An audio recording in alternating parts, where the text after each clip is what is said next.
Good morning students. आज हम Rutherford का प्रयोग, रदरफोर्ड का मॉडल और रदरफोर्ड के मॉडल के दोष ये देखेंगे।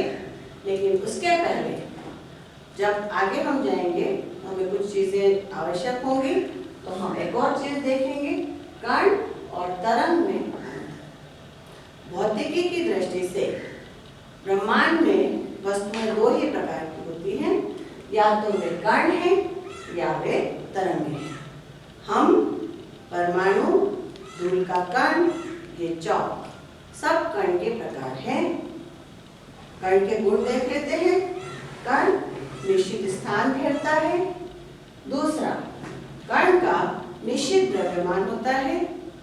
तीसरा, कण की ऊर्जा अगर वो घूमता है, चलता है, तो उसकी ऊर्जा लगातार घटती चली जाती है। जो स्थान कण घेरता है वो स्थान किसी अन्य कण के द्वारा या तरंग के द्वारा नहीं घेरा जा सकता। वहीं पर अगर हम तरंग की बात करें तो कौन कौन तरंग है? जब हम बोलते हैं तो ध्वनि तरंगें उत्पन्न होती हैं। प्रकाश की किरणें, जो मोबाइल का उपयोग आप करते हैं उसमें इलेक्ट्रोमैग्नेटिक तरंगें, विद्युत चुंबकीय तरंगों का उपयोग किया जाता है। तो ये सभी तरंगों के प्रकार हैं। सामान्यतः तरंगें दो प्रकार की होती हैं, लॉन्गिट्यूडनल है और ट्रांसवर्स। सूर्य के प्रकाश की किरण हम जब बोल रहे हैं ये सभी लंबवत तरंगें हैं, जबकि पानी में अगर हम एक कंकड़ या पत्थर डालते हैं तो जो तरंग उत्पन्न होती है वो ट्रांसवर्स है या फिर ऊर्ध्वाधर तरंगों का उदाहरण है।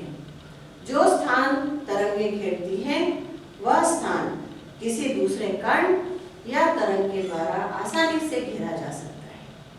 तरंग का कोई भार या द्रव्यमान नहीं होता।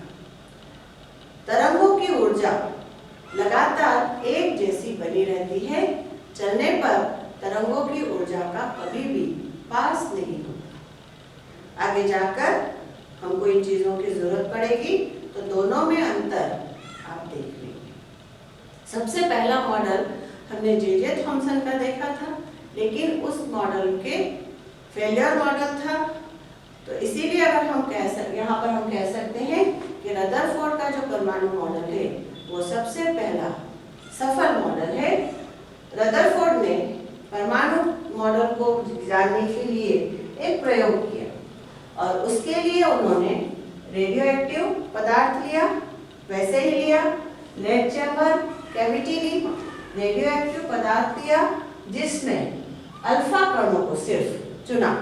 इसलिए कि यहाँ पर स्लिट या झिल्ली लगाई जिसमें से सिर्फ अल्फा कण जो है यहाँ से जा सकते थे। एक रोटेटिंग प्लेट पर सोने की फॉइल, सोने के पत्रक को लिया जो लगातार घूमता था और अल्फा पार्टिकल को बहुत तेजी से इनके ऊपर बम्बार्ड किया। जब उसने अल्फा पार्टिकल को बम्बार्ड किया तो आगे एक पूरा घेरा था जो अंदर जिंक सल्फाइड से पुता हुआ, क्योंकि जब भी अल्फा पार्टिकल्स जिंक सल्फाइड के कांटेक्ट में आएंगे तो वो एक प्रदीप्ति, एक चमक उत्पन्न करते हैं जो बताएंगे कि कितने अल्फा पार्टिकल अपने रास्ते से हटे या फिर सीधे निकल गए। इन सब के बारे में जानकारी हमको मिलेगी।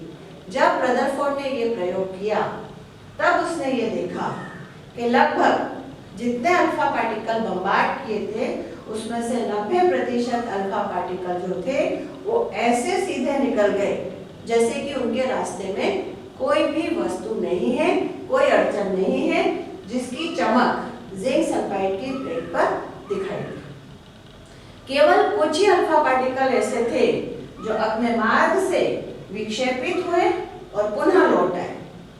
कुछ मतलब लगभग 20,000 में से एक आध अल्फा पार्टिकल ऐसा था जो अपने मार्ग से वापस उसी रास्ते से लौट आया, जबकि कुछ जो अल्फा रेस थी वो या तो कम कोण से या अधिक कोण से विचलन होने के बाद वो गायब हो गई। इस प्रयोग के आधार पर रदरफोर्ड ने सबसे पहला मॉडल दिया और उसने ये माना कि पूरा परमाणु जो है खोखला होता है और अधिकतर भाग जो परमाणु का है वो पूरी तरीके से खाली होता है। इसी कारण से लगभग 90% अल्फा कण जो थे ऐसे निकल गए जैसे उनके मार्ग में कोई नहीं था। परमाणु का भार एक बहुत छोटे नाभिक में इकट्ठा रहता है जिसमें प्रोटॉन और न्यूट्रॉन बहुत क्लोज और टाइट, बहुत पास और बहुत ही मजबूती से बंधे होते हैं, जो कि अल्फा पार्टिकल के बम्बार्ड से खुलते नहीं हैं, लेकिन क्योंकि वो पॉजिटिवली चार्ज हैं और अल्फा पार्टिकल भी पॉजिटिवली चार्ज हैं, इसीलिए वो प्रतिकर्षित होकर वापस उसी मार्ग से लौट आते हैं। जबकि इलेक्ट्रॉन जो है माना गया कि वो एक निश्चित कक्षा में नाभिक के चारों तरफ घूमते हैं, इसलिए कई बार कम एंगल से और कई बार अधिक एंगल से अल्फा कण विचलित हुए और विचलित होने के बाद क्योंकि इलेक्ट्रॉन के ऊपर विपरीत आवेश है तो वो डिसअपियर हो गए या गायब हो गए। उसी के आधार पर रदरफोर्ड ने अपना परमाणु मॉडल दिया। इसे सोलर मॉडल भी कहा जाता है। जैसा हम जानते हैं सूर्य के चारों तरफ ग्रह अपनी निश्चित कक्षाओं में एक चारों तरफ सूर्य के चारों तरफ चक्कर लगाते हैं, ठीक उसी तरह ऐसा माना गया कि सूर्य के समान परमाणु का नाभिक होता है जो बहुत ही छोटा और जिसमें प्रोटॉन और न्यूट्रॉन क्लोज और टाइट बहुत पास पैक होते हैं। नाभिक का रेडियस बहुत ही छोटा होता है 10⁻⁻15 सेंटीमीटर। वहीं पर परमाणु की पूर्ण त्रिज्या 10⁻⁻10 सेंटीमीटर की होती है, जबकि इलेक्ट्रॉन जो है निश्चित कक्षाओं में नाभिक के चारों तरफ चक्कर लगाते रहते हैं। नाभिक और इलेक्ट्रॉन के बीच विद्युत आकर्षण बल होता है जो कि उन्हें अपनी जगह पर स्थिर रखता है। इसे प्लेनेटरी मॉडल कहा और सबसे पहला सफल मॉडल था, लेकिन इस मॉडल के कुछ दोष भी थे। आगे जाके या नेक्स्ट वीडियो में हम रदरफोर्ड के मॉडल के दोष जो कि अगले परमाणु मॉडल का बेस बनाएंगे, बोहर का एक्सपेरिमेंट, बोहर का मॉडल और बोहर के मॉडल के दोष, इसके बारे में हम अगले वीडियो में देखेंगे। Thank you.